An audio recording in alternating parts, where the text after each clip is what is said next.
time for the doubt, they counting me out, I'm getting it in, yeah. No time for no loss, I'm paying the cost, I'm in it to win, yeah. Diffuse, mine, it can't be diffused. If you ain't thinking the same, then we playing by different rules. You can't see the vision, we living different views. Until we complete the mission, keep getting up, never snooze. I walk the mile in my shoes, had the mind of a fool, chasing diamonds and jewels. Trust me, I was confused. Started minding my business and used my mind as a tool. Ended up finding my purpose and found the time to get to it. They told me I couldn't do it, they told me I couldn't make it. They sold it, could never break it. That's sadly mistaken. I need a piece of the pie, I want it so bad I can taste it. They told me like told me, keep on running, toes they gon' take them. Used to lose, built to win, applied myself, I felt it in. No time for the doubt, they counting me out, I'm getting it in, yeah. No time for no loss, I pay for the cost, I'm winning to win, yeah. Refuse to lose, I'm built to win, apply myself. Back to CTC, I am your gracious host, Carl, and I'm back with another episode. Today we're going to talk about the now Power 4 head coaching changes. There's not that many. It's about 1, 2, 3, 4, 5, 6, 7, 8, 9, 10, 11, 12 Power 4 head coaching changes. Not talking about OCs, defensive coordinators, tight ends coach. We just talking about head coaches. Before we do that, you know I got to announce the shows that the network brings to you, starting with the main show featuring Joe, Tomo, and Dave. They wrapped up the finals. That ended Monday. Now, hey man, we got some baseball, we got some WNBA, we got football, training camps around the corner. We had mini camps happening. We got things going on. Some veterans might be getting signed soon before training camp. Who knows? We got BWT, baseball with Teddy. Yankees fan, all your baseball content goes through Teddy. Yeah, man. What was I thinking about? Something Yankee related. Oh, Aaron Judge is back. Aaron Judge hit a homer. They got a prospect they called up, Ben Rice. I talked to Teddy about this, so he knows. He got number 93. It was kind of weird. I'm like, why do Yankees players get such weird, odd numbers? But baseball content, BWT. You got fantasy football with Coach Coombs. Now, obviously, there's no fantasy football going on right now, but fantasy football drafts are possibly a month to 2 months away. If you do your fantasy football draft before training camp, you're wilding. So fantasy football is around the corner. He done talked about the draft. He done talked about off-season contracts, off-season moves, free agency, things like that. So football, NFL football content goes through Coach. We have RBO, Real Ballers Only, NBA content that's featuring Vaughn. He's going to wrap up the finals. He draft is next week. This coming week. First round's on Wednesday, second round's on Thursday. He may put out an episode about some of the prospects. I don't know. But NBA content, RBO. We have Dave's Doghouse, who's going on right after me around 9 o'clock, 8:30, 9 o'clock-ish.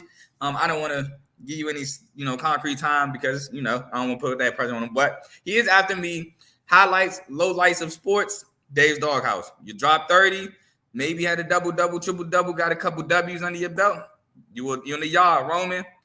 10 turnovers, you're starting to take some L's, you're not looking the same, you might get put in the doghouse. So that's Dave's Doghouse. We got Kings Talk with Joe Jordan.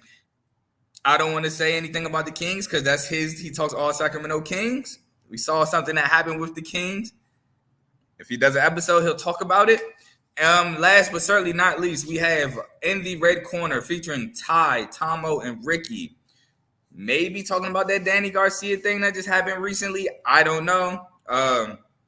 They just all boxing through there, though, however. So for all your boxing needs, In the Red Corner. And that should be all the shows that we offer on the network. So please check us out. If you like what you're listening to, stick with us. Now, let's get into these head coaching changes. Now in the ACC, although the ACC has now added 3 teams to their conference this year, the additions being SMU, Cal, and Stanford, there's only 2 coaching changes in the ACC. We have the first coaching change.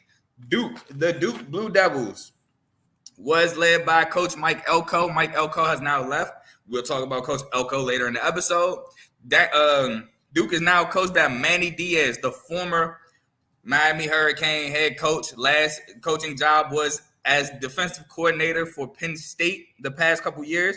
He was defensive coordinator from 2022, the 2022 and 2023 season for Penn State. I got right here under Penn State. Under Manny Diaz, Penn State's total defense. So this is total defense. 2022, 17th in the country. 2023, second in the country. Now, hey, look, I got it from the site. If you got something different, sites. Hey, look, this is what I found. So great job defensively at Penn State. He's taking over a Duke team that was a very good defensive team. It showed to shock people week 1 how they stifled Clemson on defense. So that's good. He's taking over a team that's his strength. Now, again, his most recent head coaching job was at the U. And while at the U under 3 seasons, he went 21-15. 2019, he went 6-7. 2020, he had the amazing year going 8-3. And then 2021, they went 7-5. Now, 2021 is when they started ranked. I want to say they started ranked 15. And I believe they started 2-4. Then finished off the year 7-5. My grade for Duke and Coach Manny Diaz, I gave it a solid B. Now, I gave it a solid B because, one, Duke isn't Miami.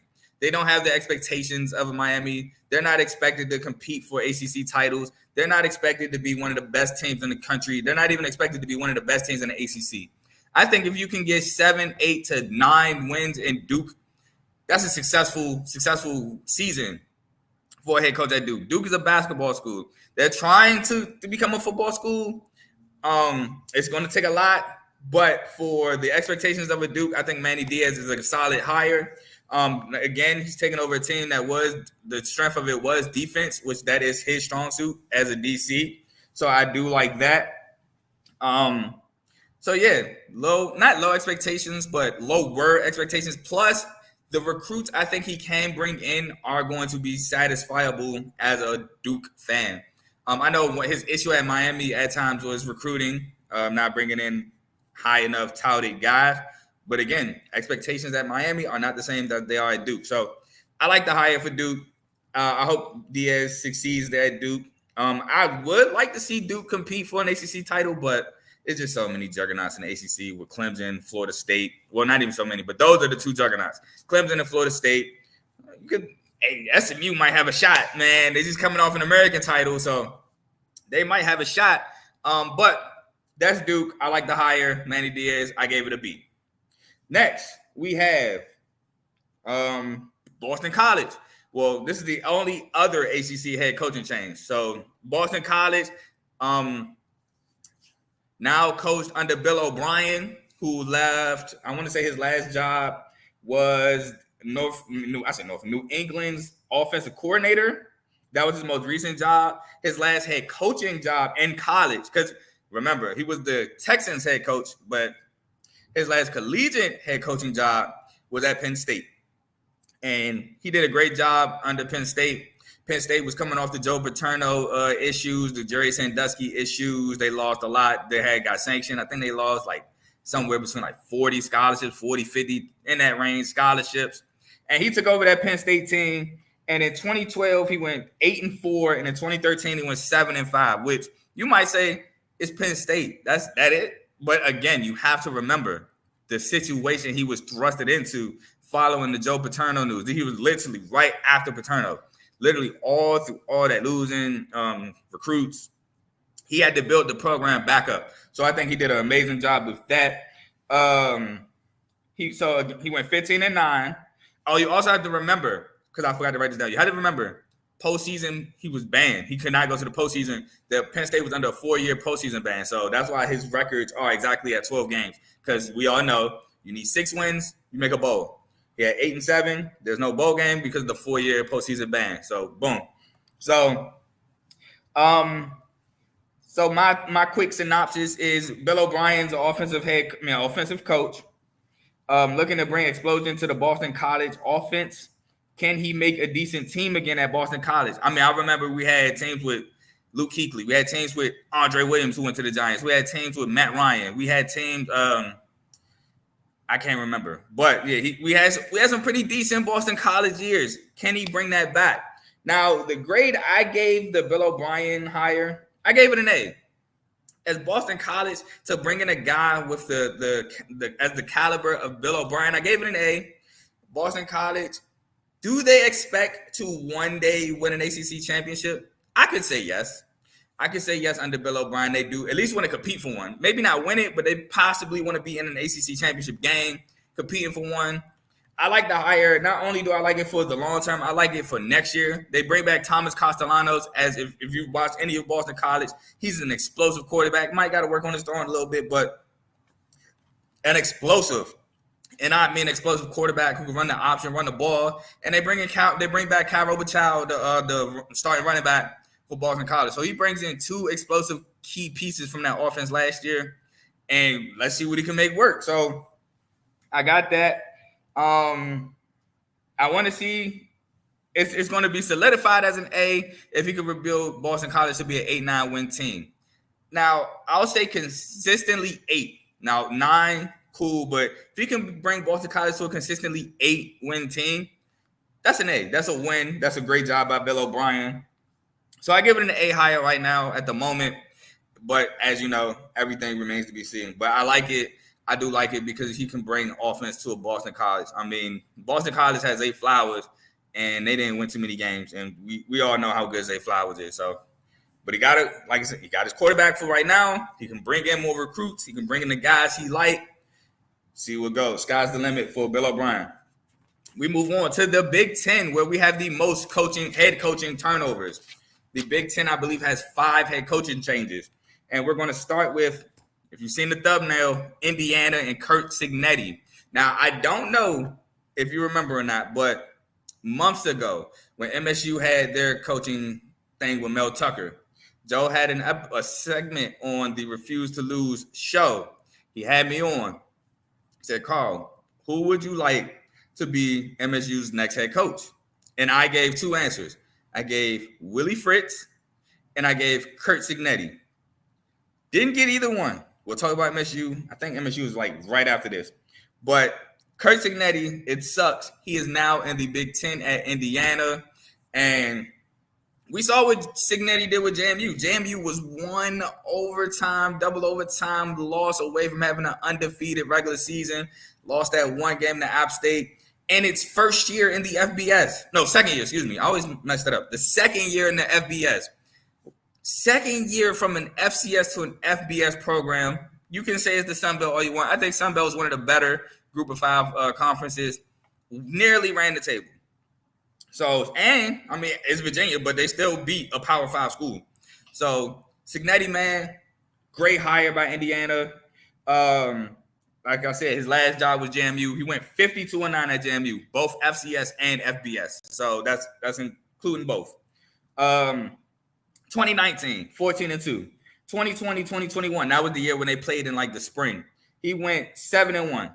Then the fall of 21, he went 12-2. 2022, now this is the FBS, went 8-3. And then last year again went 11-1. So I gave this grade an A+. A+ for Indiana. He's a winner at every level. He won in D3. He won in D2. He won in FCS. Now, he didn't win a natty in the FCS. I don't believe he won a natty at the FCS, but he wins games, and that's what you want at Indiana. Indiana's not competing for no natty. They're not. This isn't basketball. Let's be for real. They're not competing for a natty.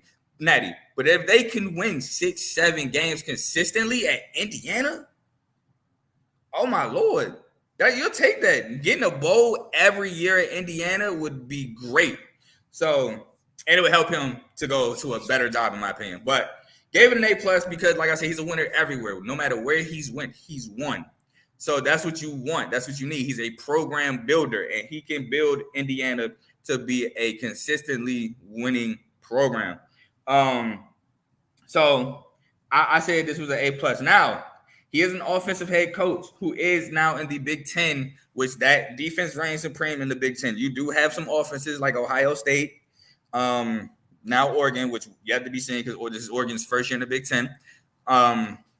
Really, Ohio State, Michigan got offenses, but they're more so, I think, predicated on the defensive end.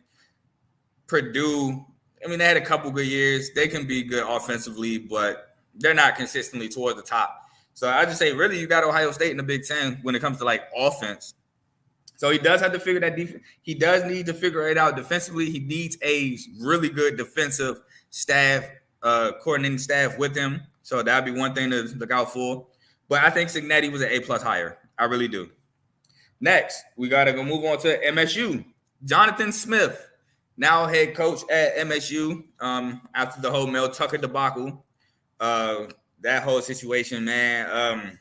We bringing in a guy from Oregon State who, in my opinion, he did a really great job at Oregon State. He went 34-35, yes. But 2018, 2-10. 2019, 5-7. 2020, 2-5. That was COVID. 2021, 7-6. 2022, 10-3. I believe that Oregon State was in the New Year's Six Bowl. I can't remember. And 2023, they went 8-4, which was last year.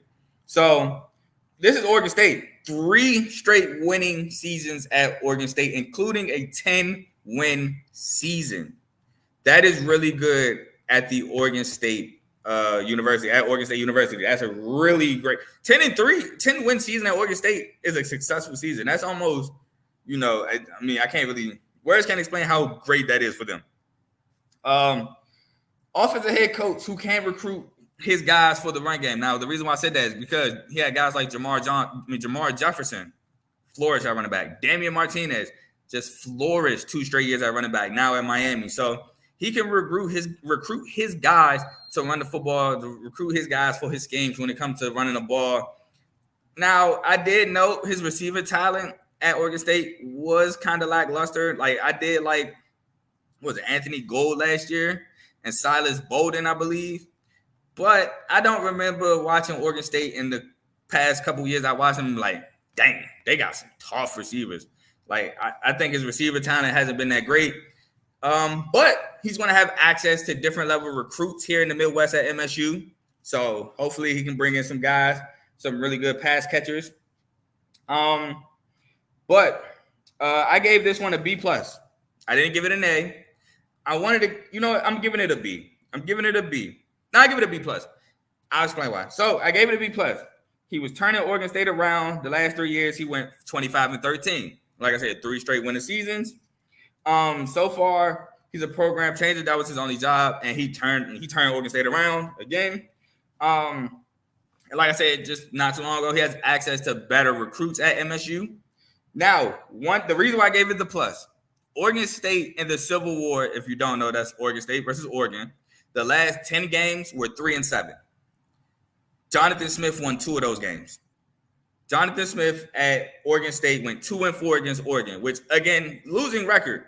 But 2 wins against almighty Oregon in the last 6 years, and it was really 2-4.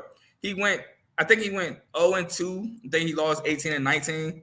I want to say he won 2020, and then 22, I want to say he won. I might be a little off on that. But I know he won 2 of the more recent games. And we've seen how great Oregon has been recently. Oregon went to the Pac-12 championship, and I think the COVID year, that was the year they lost to Oregon State. They went to the Pac-12 championship. I want to say the year after that because they lost to Utah. So Oregon's still been dominant. They went to the Pac-12 championship last year, lost to Washington. They didn't go the year before. Well, the season that just passed. They didn't go out before that because Utah beat USC. But Oregon has still been one of the top Pac-12 schools.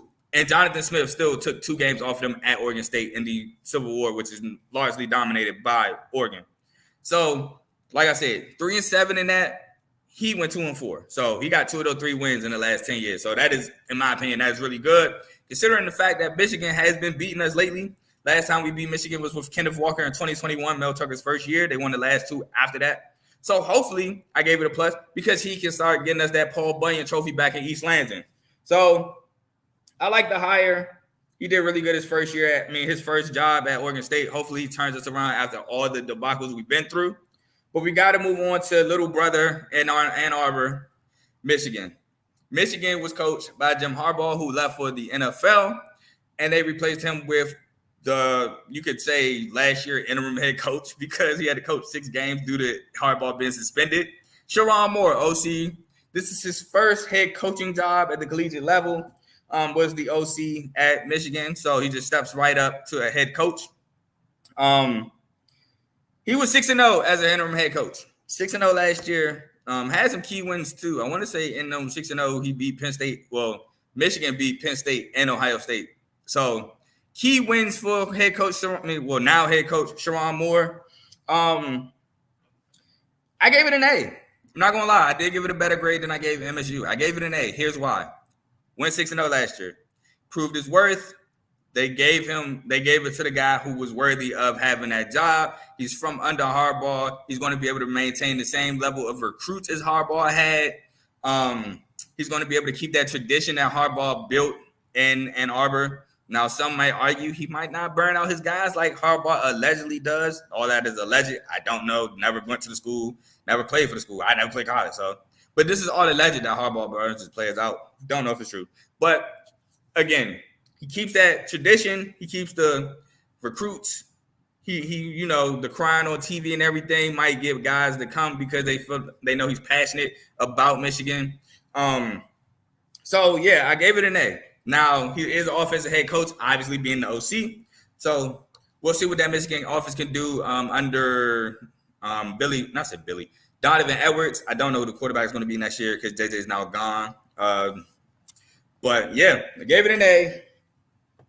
He should be able to keep the momentum going. Who knows? But that's all I really got to say about Michigan. We move on to, I believe, UCLA. Yeah, we move on to UCLA. Now, UCLA and Chip Kelly mutually agreed to part ways. And they replaced him with former UCLA running back, was the running back coach, Deshaun Foster. So this is his first head coaching job. Like I said, he was a UCLA running back in the days. He's taken over a team, in my opinion, who didn't have a consistent starting quarterback. Dante Moore, that was a 5-star freshman last year. He started off 2 games with a pick 6. Didn't look great last year. Colin Shalee never really got a rhythm. Ethan Garbers never really got a rhythm. I just felt like they didn't have a consistent starter last year. I gave it a C-. I did, because I don't think this UCLA team needs some guy who's never had head coaching experience. Yes, he's an alumni. Yes, he was a great player there. Yes, he has the backing of maybe boosters and the guys upstairs and things like that. But I feel like UCLA needs a guy who has cachet. Shout out to AJ. Who has cachet. Who knows. I don't want to sound disrespectful, because to say he don't know how to be a head coach would be totally out of pocket, because I don't know that. But what I'm trying to say is who has experience. There we go. Who has experience of being a head coach? Who has experience of managing these college kids? Who has experience of handling schedules, egos, things of that nature? He doesn't have that. So I gave it a C-. Now, he could definitely prove me wrong. I'm hoping he proves me wrong. I hope he does well, unless he's going against MSU. And that's another reason why I say that, because there's no longer any Pac-12. They're now in the Big Ten. He's going to go against highly experienced guys, highly experienced head coaches. He's going to go against the Kurt France. He's going against the PJ Flex. He's going against the he's not really highly experienced, but he has experience in Ryan Day. He's going to go against Luke Fick, who's kind of new. But y'all get what I'm saying. He's going against these great defensive coaches, and he's going against these great defensive teams in the Big Ten. Now, his coordinators are going to have to help him.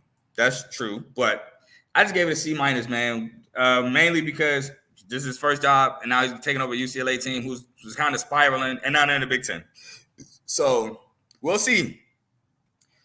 Our last Big Ten head coach changeover, Washington University. Kalen DeBoer has now left, as we will talk about him later on in the episode. In comes Jed Fish from University of Arizona. While at Arizona, he went 16-21. 2021, he went 1-11. 2022, he went 5-7. And 2023, he went 10-3. Phenomenal job last year. Now, he's definitely an offensive coach who, again, his teams lack defense severely. And I mean severely at Arizona. It was bad. His defenses are bad. They might be USC level bad on defense. So his teams like defense. Now, the thing that I like that he did last year, I didn't like it at the time, but I've grown to like it. Benching Jaden Delorier. I did like Jaden Delorier. I did. But what Noah Fafita was able to bring to that Arizona Wildcat team last year, coming in, starting I think he almost beat USC. Like, I think they almost beat USC. I think they took him like OT or something, lost by 3. Winning 10 games under Fafita. Jacob Cowan and Tatoya McMillan doing Tatoya McMillan went crazy, and he's coming back. But what they were able to do at Arizona, what he did benching Delorier was amazing. Now, my thing is this. Was it his coaching or was it Delorier? Because 5-7, 10-3 is a huge jump. They actually lost one of their best receivers in Dorian Singer, who went to USC. So that remains to be seen. Now, by the way, I gave it a C+. Because, yeah, he trended up at Arizona, but not really that large of a sample size. Plus, I don't know. Was it an outlier going 10-3? Was it really him going 10-3? We don't know. So it's kind of like inconclusive to me. So I gave it a C+. The plus being it did happen. So whether we don't know or not, it did happen. So I gave it the plus. But yeah. I said Arizona hasn't climbed, boom. Took off due to Fafita, strong play, boom. And he had minimum experience because that was his third year. I think Arizona was his third year at Arizona. So he needs a strong defensive staff because, like I said, man, he's in the Big Ten. They don't have defense at all. But I've been said everything. Is 2023 an outlier or you know what I'm saying? Or can he maintain that at Washington? He's taking over a Washington team that went to the Natty last year under Kalen DeBoer. Yes. Okay, so he is taking over that team. It's not the same team. I understand. Pennick's gone. All 3 of those receivers gone. I think even Dylan Johnson is gone. So I think even Jack Westover is gone. So I get it. The core of that team is gone. But DeBoer stepped in after Chris Peterson left. We'll talk about DeBoer. Can Jedd Fisch maintain Washington? That's the key question. We're going to move on to the Big 12. The Big 12 had two head coaching changes. The first being Arizona's head coach. Jedd Fisch went to Washington, so somebody had to replace him, and they replaced him with former San Jose State coach Brent Brennan. Brent Brennan, again, former San Jose State coach. His last head coaching job, he went 34-48 at San Jose State, which you might think, boy, he's stumped. But let me tell you this. He went 2-11 in 2017, taking over a bad San Jose State team. 1-11 in 2018. 5-7 in 2019. 7-1 2020, COVID. 5-7 in 2021. 7-5 in 2022, and 7-6 in 2023. Now, a lot of sevens in that column, right? At a San Jose State. 1 is San Jose State. 7-win seasons are phenomenal there. 2, he wasn't scared to play competition. Last year, he played USC and Oregon State. He's not scared to schedule his guys to go against competition. Not only that, 2020, he did win the Mountain West, first and only Mountain West title at San Jose State. Now, it's not the first and only conference title, but it's the only Mountain West title that the school owns, delivered by Brent Brennan and those players on that team. He also, I believe this is him, right? He won the Mountain West in 2020. He tied for first place last year. He didn't go off the tiebreaker. Ended up being UNLV and Boise State, which Boise State ended up winning. Feel bad for my dog, Ricky White, former Spartan. He is an offensive head coach, and he's now in an offensive happy Big 12. You know what me and Ace say about the Big 12, man. Defense is not welcome. I gave it a B- though. I gave it a B- because he turned around a losing San Jose State team, and he made them competitive. He won the only Mountain West Conference championship in school history while playing competitive schedules. Also, he has better access to recruits at Arizona. The recruits he's going to have access to at Arizona are 1,000 times better than the recruits he had access to San Jose State. And that's no disrespect to Chavon Cordero, I think that's his name, the quarterback, and Kyrie Robinson, the running back. There's no disrespect to you guys, but let's call it a spade a spade. The recruits he's going to have access to at Arizona are a lot better. So I gave it a B-. If he can maintain Arizona to 7, 8, 9 wins, that'll be cool. They'll be happy. They'll be in the Big 12. He can, potentially have them competing for Big 12 titles or a title because the two Big 12 juggernauts are now gone. Texas and Oklahoma, they have now moved to the SEC. So he can't have them competing now. I know Kansas State like, hey, bro, we just won the Big 12 title 2 years ago. I got a special place in my heart for y'all, so trust me, I know. But y'all aren't consistently fighting for Big 12 titles. Y'all are consistently good, but y'all not consistently fighting for titles. So Arizona could probably sneak in there once or twice under Brent Brennan. The second head coaching change we have in the Big 12 is Houston. I love Willie Fritz. Man. So Houston gets a great one in Willie Fritz. Willie Fritz's last job was at Tulane. We'll talk about Tulane. Let's talk about it. He went 54-47 in Tulane. Again, you might think, Carl, that's not that great. But when you look at the run he went, 2016, taking over a bad Tulane team, 4-8. 2017, 5-7.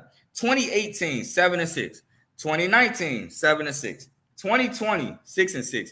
2021, he fell off, 2-10. 2022, 12-2, including a New Year's 6 Cotton Bowl win versus USC, and yes, Caleb Williams played. 2023, he went 11-2. 2022, he won the American Conference Championship. Won the conference championship, won a New Year's 6 Bowl. 2023, he did lose the American Conference Championship, but he went to back-to-back conference championships. He did lose the second one to Rhett Lashley and SMU. SMU left the American Conference with a bang, but he went 11-2, and he scheduled competition. He scheduled a home-to-home with Ole Miss. He lost both of them, but he still scheduled it, and they were competitive. So great there. I call him the defensive version of Curt Cignetti because he wins wherever he goes. So I gave that an A+. I said he's a winner at every level. He took Tulane to new heights and stayed there. Should have success with Houston recruits, which is fact. The recruits that come out of Texas, let alone the Houston area, he should be able to take Houston to new heights, just like he did Tulane. So I'm rooting for Houston. Houston might even compete. I say it right. Under Willie Fritz, I'll say it. Not this year, but 1 year Houston will win a Big 12 title. I'll say it under Willie Fritz. I will say, I didn't plan on saying this. This is the spur of the moment. I think Willie Fritz gets a Big 12 championship at Houston. So great signing there. Now we got to go to the best conference, and I know somebody's going to kill me. Oh, everybody say the SEC the best conference in college football. It is, bro. I'm sorry. It's the best conference in college football. I'm sorry. SEC, where we have 3 head coaching changes, and we start with the biggest head coaching change, Alabama. Alabama, led by the great, some people say the GOAT, I will say the GOAT head coach, Nick Saban is now retired. In comes Kalen DeBoer. Kalen DeBoer, last head coaching job, like I just told y'all, was Washington. Under 2 seasons at Washington, he went 25-3 and won the Pac-12 championship last year, won the Sugar Bowl last year, and then went to the Natty. So 2022, he went 11-2. 2023, he went 14-1, undefeated until the Natty. He's the offensive head coach taking over for an elite program in Alabama. I gave it an A+. I gave that job an A+, man. 2 years at Washington, only loses 3 games. It's incredible, man. It's incredible what he did for the Washington Huskies. Took over after Chris Peterson, who's a very great head coach. If y'all remember Chris Peterson, I believe, was the head coach at Boise State before he went to Washington. Had Boise State at incredible heights. Boise State has won multiple bowl games. I think Boise State even won a BCS bowl, not the Natty, but a BCS bowl. I think that was what the Tostitos Fiesta Bowl where they beat Oklahoma with the Statue of Liberty. Boise State had an amazing run to like 2010, 2011. Washington went to the playoffs. I believe they lost to Bama, if I'm not mistaken. But he just stepped right in, boom, went right to a Natty. Great head coach. He's a winner. He's a winner at the NIIA level. He was a winner in the Mountain West. He went 9-3 at Fresno State, which that was incredible in itself. And 25-3 in the Pac-12 with a Pac-12 title. And he's going to have even better recruits at Alabama. Everybody named Mother want to go to Alabama. So he's going to have great level recruits at Alabama. So I gave it an A+. Way to parlay your success at Washington to one of the best jobs in college football, man. And I'm wishing you nothing but the best of luck. We move on to Mississippi State. Jeff Lebby, he now takes over at Mississippi State. His last job was Oklahoma OC. This is another first-time head coach. And I ain't gonna lie, man, he's taking over. He got some work to do at Mississippi State, man. We are a long times away from Dak, man, and Robinson. If you don't remember, that's Dak Prescott, James Robinson. They was number one in the AP Top 25 polls at one point. They took over college football. They took over college football. Took it by storm. Didn't stay there for long, but they got there nonetheless. Last job was Oklahoma OC, 2022 and 2023. So I got some numbers right here. Oklahoma's total offense under Jeff Lebby in 2022 was 13th overall total offense. 2023, they were third overall in total offense. So putting up great numbers at Oklahoma. I gave it a C, however.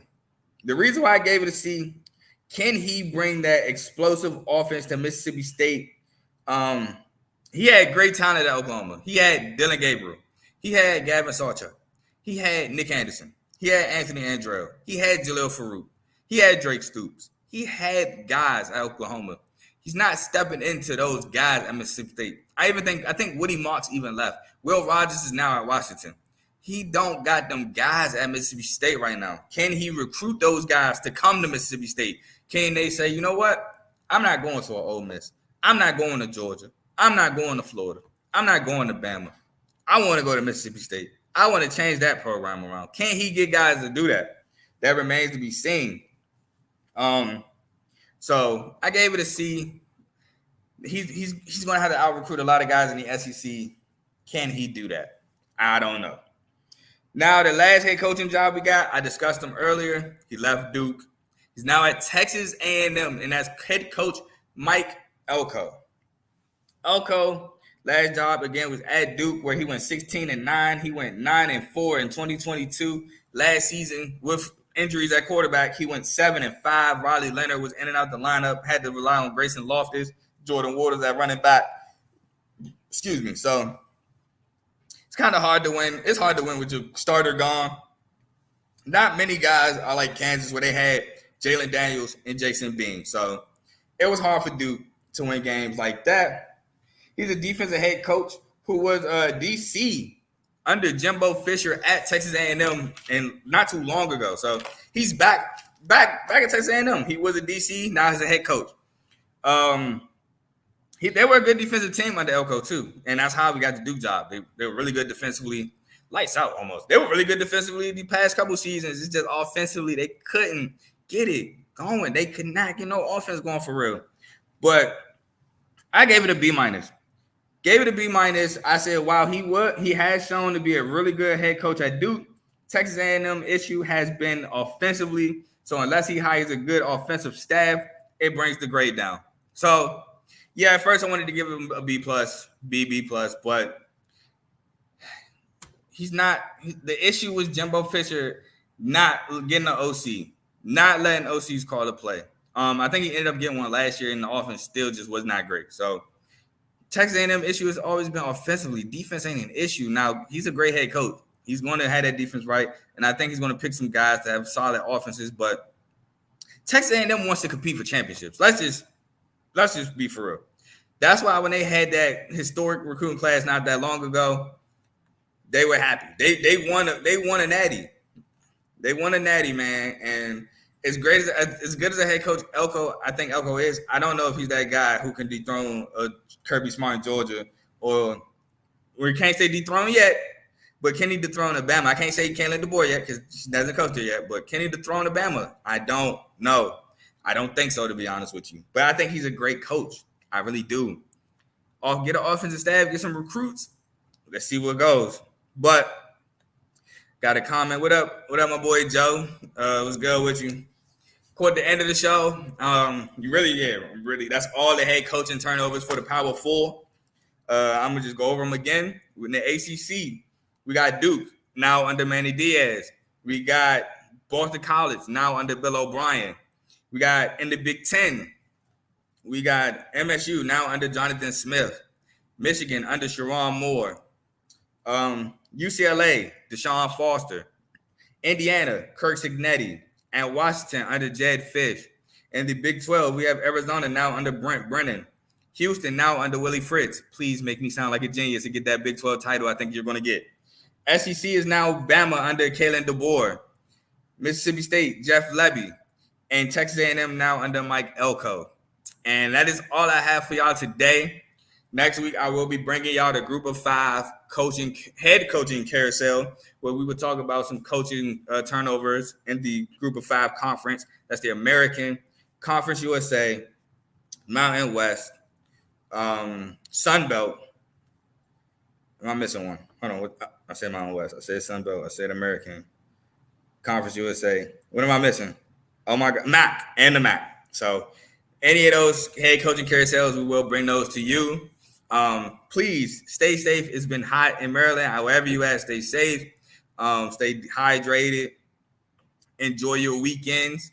Hopefully I can help you take some time out today if you're going through any stresses, man. But until next week, man, enjoy it, and I'm gone. Peace.